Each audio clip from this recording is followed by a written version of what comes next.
आज सफाई कर्मचारी हैं, जो ग्रामीण क्षेत्र के सफाई कर्मचारी हैं, वह पूरे लघु सचिवालय की परिक्रमा करके प्रदर्शन कर रहे हैं। उनकी मांगे हैं कि उनको नियमित किया जाए और उनको पूरी सैलरी दी जाए। आप देख रहे हैं मोदी सरकार की तानाशाही नहीं चलेगी, मोदी सरकार की तानाशाही नहीं चलेगी। आवाज दो, आवाज दो। प्रधान जी, आज ये जो पूरा नारेबाजी कर रहे हैं, क्या है कारण, थोड़ा सा बताएं। ये ग्रामीण सफाई कर्मचारी यूनियन की हड़ताल आज चौथे दिन में प्रवेश कर गई है जी। सरकार की तरफ से कोई सुनवाई नहीं है जी। सरकार के साथ कई दौर की वार्ताएं हुई जी। विभाग के मंत्री देवेंद्र बबली के साथ भी कई दौर की वार्ताएं हुई जी। एसीएस के साथ जनवरी 2023 में वार्ता होने के बाद उन्होंने कहा कि आपकी मांगें जायज़ हैं और मुख्यमंत्री जी के पास फाइल भेज दी है। हमारी फाइल मुख्यमंत्री के पास 17 अप्रैल से पड़ी हुई है। अभी तक 6 महीने हो गए, मुख्यमंत्री जी ने हमारी फाइल को देखा नहीं है। ग्रामीण सफाई कर्मचारियों को सरपंचों के द्वारा दबाया जाता है। हमें हमारी प्रमुख मांग है कि एक मुश्त नीति बनाकर ग्रामीण सफाई कर्मचारियों को पक्का किया जाए। सभी कर्मचारियों को, ग्रामीण सफाई कर्मचारी जितने हैं, उनको बीडीपीओ के रोल पर लिया जाए। हम सरकार के नौकर हैं, हमें सरकारी खजाने से, ट्रेजरी से तनख्वाह मिलती है, इसलिए हमें जो है बीडीपीओ के रोल पर लिया जाए। हमारी दूसरी मांग है, नया आबादी जो बढ़ रही है, नई कॉलोनियों में रिहायशी कॉलोनियों की संख्या बढ़ रही है, लेकिन ग्रामीण सफाई कर्मचारियों की संख्या नहीं बढ़ रही है। नया पैरामीटर बनाकर 400 की आबादी पर एक कर्मचारी लगाया जाए। अब 2000 की आबादी पर एक कर्मचारी है। हम ये कह रहे हैं, सरकार ने जिन मांगों को लागू करने का आश्वासन दिया था मंत्री जी ने, अभी तक उन पर कोई कार्रवाई नहीं हुई है। इसलिए हमारी यूनियन ने इस हड़ताल को, जो 3 दिन की हड़ताल थी, 10 तारीख से लेकर 13 तारीख तक, इसको 16 तारीख तक बढ़ाया है।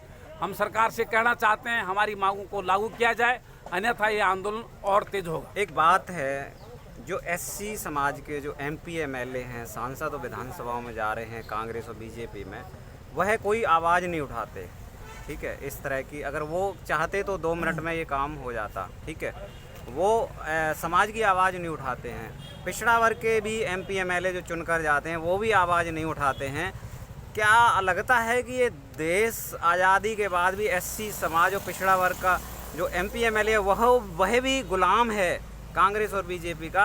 क्या मानते हैं जी? जो सांसद और विधायक राज्य विधानसभा में हैं जी, चाहे वो हरियाणा के 2 सांसद हों जी, जो रिजर्व हैं सरसा से जी और अम्बाला से जी, वो दोनों भी हमारी इन मांगों का समर्थन अंदर खाते, ये कहते हैं हम करते हैं, लेकिन सरकार के सामने, मुख्यमंत्री के सामने हमारी मांगों को रखने की हिम्मत उनमें नहीं है।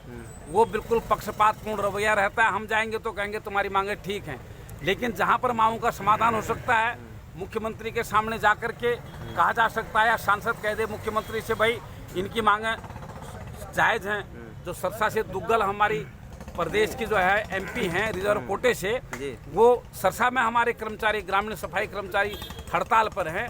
उनकी बात को सुन करके अगर वो कह दे मुख्यमंत्री से, तो भी एक वजन बनता है, सरकार पड़ता है, दबाव पड़ता है। विधानसभा में बिल्कुल आवाज ही नहीं उठाते। नहीं, आवाज ही नहीं उठाते कोई भी। क्या लगता है कि ये लोग अपना पेट भरते हैं, समाज का वोट लेते हैं? रिजर्व लोगों की बात, रिजर्वेशन के जितने एमपी मेंबर पार्लियामेंट हैं या विधानसभा में एमएलए हैं, वो हमारी बातों को नहीं उठाते हैं। उनमें हिचकिचाहट रहती है, दबाव में रहते हैं, वो काम खुल के नहीं करते हैं। अभी ये किशन पाल जी हैं, हमारे मंत्री हैं, ठीक है, हमारे फरीदाबाद से ही हैं, सांसद हैं, लेकिन अभी पिछड़ा वर्ग की इन्होंने आज तक कहीं हमने आवाज़ नहीं उठाते देखे संसद में। क्या आप क्या कहना चाहोगे इनके लिए? बिल्कुल नहीं उठाते, सच्चाई है जी। कृष्णपाल गुर्जर जी हों, गडकरी जी हैं, हाँ, वो भी नहीं उठाते। कोई भी हों, ये लोकसभा में पिछड़े वर्ग की बातों को नहीं उठाते हैं। इनमें कहीं न कहीं ऊपर से दबाव रहता है इस बात को लेकर के। ये पिछड़ा वर्ग हो, चाहे ओबीसी हो, चाहे एससी हो, एसटी हो, उनकी मांगों को यहाँ पर नहीं रखते। ठीक है, हम प्रधान जी हैं, आप महेंद्र जी, ये जो आप देख रहे हैं, जो पिछड़ा वर्ग है, एससी समाज है, बहुत बड़ा समाज है, 76% है अगर दोनों को जोड़ दिया जाए। लेकिन ये अभी आपने आवाज़ संसदों में इनको भेजा, कांग्रेस में भेजा, 77 वर्ष हो गए हैं, तो क्या अब इस समाज को पूरे को कहीं ना कहीं कोई अपना प्लेटफॉर्म जिसपे वो उसको न्याय मिल सके? अभी उत्तर प्रदेश में बहन जी की सरकार थी, उन्होंने पूरा न्याय दिया था वहाँ पे, तो उनको उसके रिजर्वेशन हिसाब से नौकरियाँ दी थी। क्या आप क्या कहते हैं जी? हमारे जो फरीदाबाद में जी जो मंत्री हैं, इन्होंने विधानसभा में अभी तक इनके जो